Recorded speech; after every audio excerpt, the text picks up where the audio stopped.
Hey guys, this is OddOneGaming. This is going to be another Dragonheir Silent Gods video. In today's video, we're going to be going over the Imperial Shadow Recast, which is kind of like the mid-season event that gives us UTR, that has the Continental challenges happening and all of that. And, well, it's completely different, right? That's just first look. I did not completely deep dive into it, but it looks completely different from the way that it used to be. So I guess let's check it out.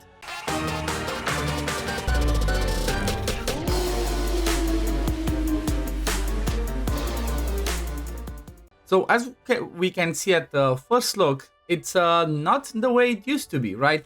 It used to be like there used to be a shop, used to have Continental challenges. It would start with 3 attempts a week, then go up to 4, then 5, then 6. And then, you know, based on that, you would have some rankings and you could get all of those rewards. Now, at the same time, what has changed is the fact that, well, now it seems like we only have 2. And also, there's no more shop, right? There's no more Imperial Shadow Recast shop. It's just all a bar over here at the bottom, and this is everything, right? These are all the rewards that we can get, and obviously as part of them we get a UTR as a free legendary, right? It's always good to get ourselves another free legendary. Now if you already have him, that's not bad. Getting an inspired one is not bad, or using the dupe to be able to get another mythic artifact, that's also a good thing.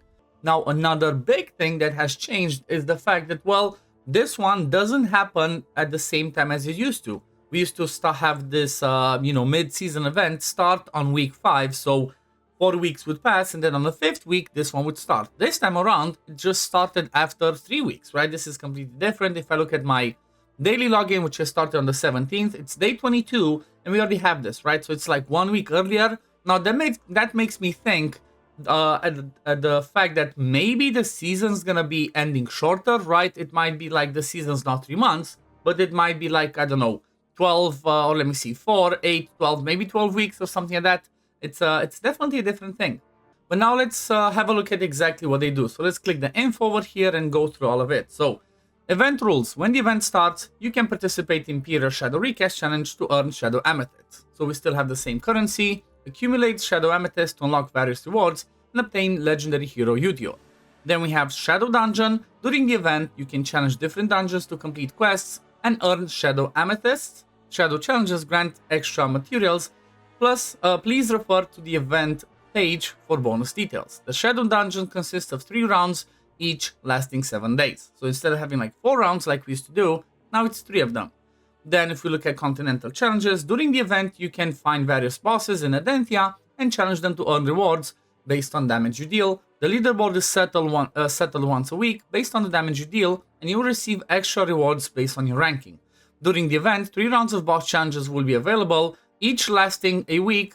You have 2 challenges attempts in round 1, 4 in round 2, and then 6 in round 3. So this is a bit different. It used to be 3 first week, then 4, then 5, then 6. Now it's 2, 4, and 6, which I feel like maybe it's better, right? Maybe it's better to have it like this. And then each boss can only be challenged once per week, and each hero can only be deployed once per week, which means that obviously you're going to have a specific team locked into a boss fight. After you do that boss fight, you cannot use the same team or any of the heroes from that team in a different one, which kind of makes sense. So that's kind of like the initial breakdown. Now if we click obviously on the info over here, shows us UTR. I'm not going to go through his kit in this video. It's pretty much the same. I don't think there's anything that they changed for him, so it's just the same.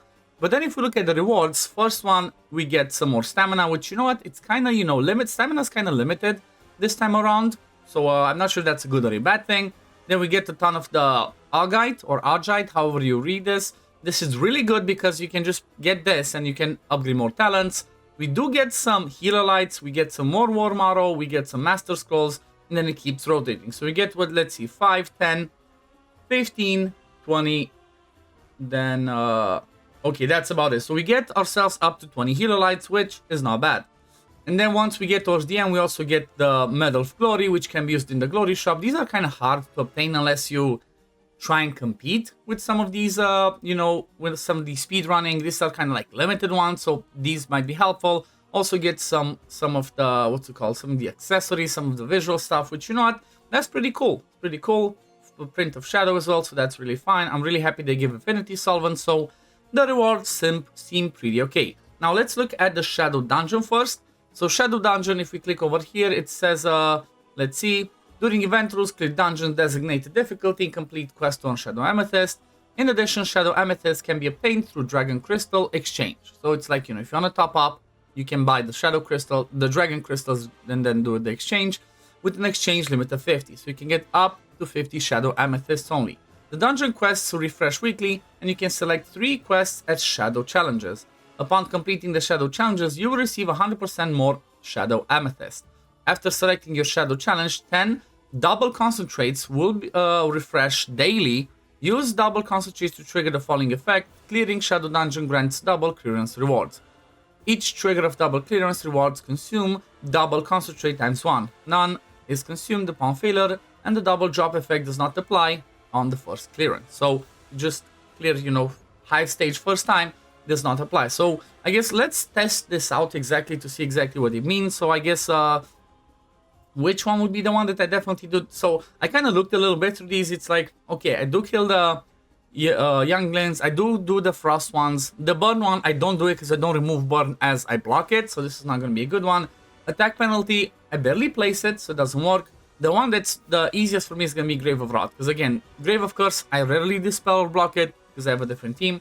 This is the one that works though. Interrupt the Scavenger's Devouring. So let's activate it, right? Let's activate it and see what it says. So it does say that you get double stuff. So let's see if we agree with this. How does it do? Okay, so you can see, actually, let me move myself a bit. You can see at the bottom it says 1 out of 3, right? So pretty much because I have this, now I can go and try and challenge this. And we can see that we're going to be getting double those rewards. So let's see, let me load this out. And let me do a full run and then we're going to come right back to see the results. Okay, so I finished a full run and it does say over here 8 out of 4 that I interrupted it. I can go up to 12 times. Now let's see what does that look like once we go back to the shadow, to this one.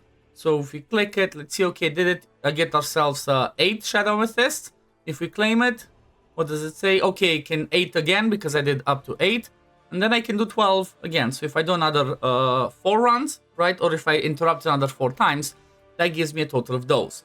But how many did I use? I use 4 out of these 8. So I guess depending on which one you want to choose, you can just blast this day 1 and it should be pretty normal, right? Pretty standard and on par with what you gotta do. Then let's check the Continental Challenge. So the Continental Challenge, this is the one where you can choose to fight these bosses. They kind of changed it, right? The only one that's the same that used to be in Season 1 is the Telendor boss. Then we have Vaska as a boss, we have Twitch, we have Vinyara, Chrysos, and then Tamar. So that's going to be interesting to look at because what I'm going to be doing is, obviously I'm going to be trying all of these ones. I'm going to make teams and make videos on it and post them depending on, like, do a first look, see what best team works, talk about positioning. I'm going to first of all do kind of like, this is my best team. And then after that, I'm going to try and switch it up to try and, do a more, I guess, free-to-play friendly in the sense of like only using free-to-obtain heroes. So like the free epics, free legendaries and stuff like that. Look at the information, what does it say over here? Okay, information about the boss, Continental Challenges. When it's active, bosses will appear. So this one's pretty standard, same thing that we kind of read.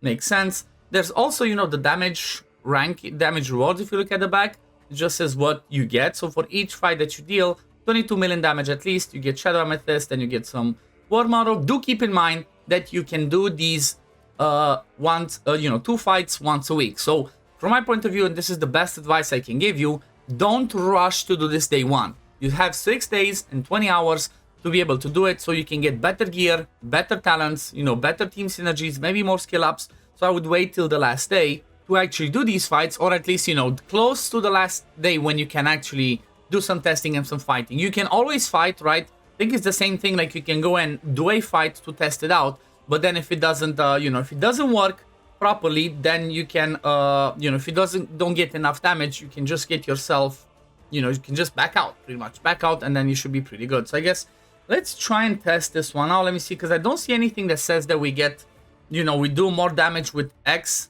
element. So it just says, for example, Vinyara increases damage dealt by allies single target skills by 50%. So this is going to be good for, like, a wild team. For every buff dispel from the boss, allies gain 25% attack up for 15 seconds. When an enemy has 240 resist, heroes with over 260 are recommended. Okay, so as an example, let's see, let me just put this team. Let me put my normal team that I use for the sake of Vortex and see how this one actually works, right? Because I'm just curious to see how it goes. Let's see, can we do it really quick? Do I have 3 times speed, 4 times speed, something? Okay, let's go that. It's full auto. So I guess I want to see, right? I'm going to leave this to go through the full run, see what damage I do. And then once we get at the end, I'm going to, you know, I'm going to see if I can save it or not. It, you know, hopefully it's going to be like, you know, do you want to keep the damage or not? Because if not, then I'm going to be wasting a challenge. So I really hope it's the case. But I guess, yeah, I'm going to come back once this runs over. Okay, so we're nearing the end of this fight, and I really hope that it doesn't straight up save it, right? Because, well, this boss needs a specific mechanics. From what I see, you definitely need something to remove the shield, because otherwise you can see I'm not doing any damage. So I really, really hope that we can say, like, okay, do not save the damage, which is what I'm expecting, honestly, right? I'm expecting it to say, like, okay, do you want to save or not? Because obviously, otherwise, how do you test, right? How do you test? So, okay, we finished this fight, and let's see, at the bottom, it should say kind of same with the R2 fights and with the Divine Ascetic when we had the event. It should say over here, save it. Definitely don't want to save it, right? So that's good. You can test as much as you want.